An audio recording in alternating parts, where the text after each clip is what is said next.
Hey guys, what is up? Shadolance back with the PP-19 mod review, something I probably should have gotten around to a very long time ago, considering it's one of the oldest guns in the entire game. This is considered to be one of the big, SMGs from early in the game. There's the PP-19 mod, there's the P90TR, and the UMP-45. Those are the big three original SMGs that people really got used to using. The only ones that have really survived are the UMP variant and the P90 variant. You haven't really seen a lot of people using the PP-19 series, especially now that the Scorpion's PP-19 is out. People tend to use that one if they use any variant of the PP-19 at all.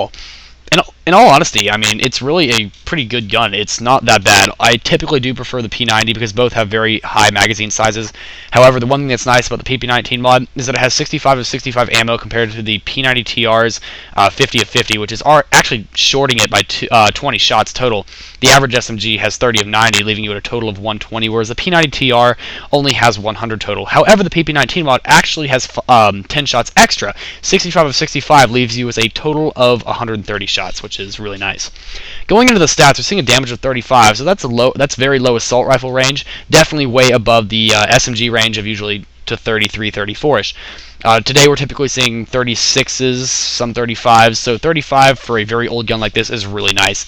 The portability of 80 is not up to today's standards of 90-ish around portability for SMGs, but 80 is still very portable, far more than any other typical assault rifle or so on. The rate of fire of 82 has also been on the low side. It is not up to today's standards of about 90 once again, but 82 is still pretty high. If you think about it, at close quarters combat with a damage of 35, that's kind of like, eh. The accuracy of 70 is pretty high as far as the first few shots are concerned, and spraying close range is easy enough, but if you spray at any range above medium short, you're going to find yourself in a little bit of trouble. The recoil pattern is very difficult to handle, and the recoil itself is 75, so a very high stat in general. The recoil is really difficult to manage, and the spread gets up to be pretty high, and the spread recovery is only mediocre, so the spread is the biggest downfall of this gun. However, you do have the suppressor and the reflex sight to help you control that. The gun is not very tap fireable, to be completely honest. A lot of other SMGs like the P90TR are tap fireable, and while the first few shots are pretty accurate, after about the third tap fire, even if you're going as slow as you possibly can, the chances that you're going to have low enough recoil to continue making the gun useful is pretty low. It is only a fully automatic gun, and it has the pre-attached HDS for reflex sight and some kind of suppressor, probably a 1 or 2. It is definitely not a 3.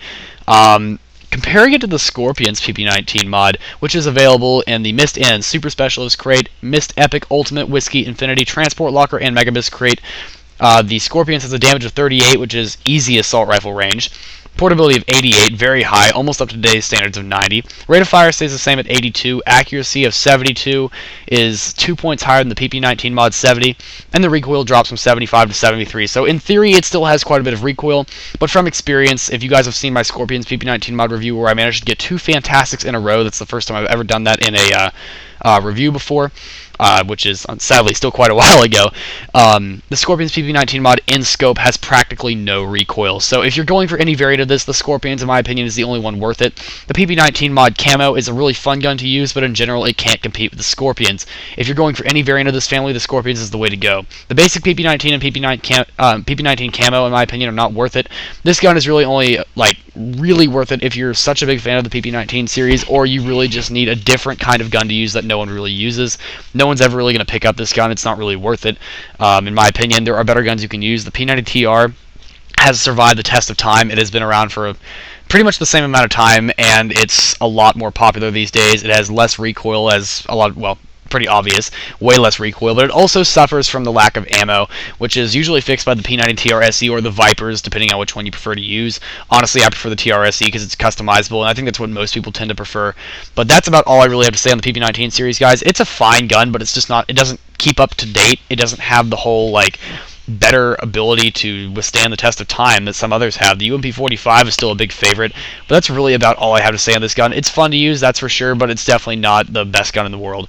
Tons of fun, but thank you guys for watching. Please rate, comment, subscribe, drop a like, and yeah, thank you for the support. Thank you for everything you guys have done for me. I can only do this kind of stuff with your help. See you guys in the next video. Enjoy the rest of the gameplay. Shadolance out.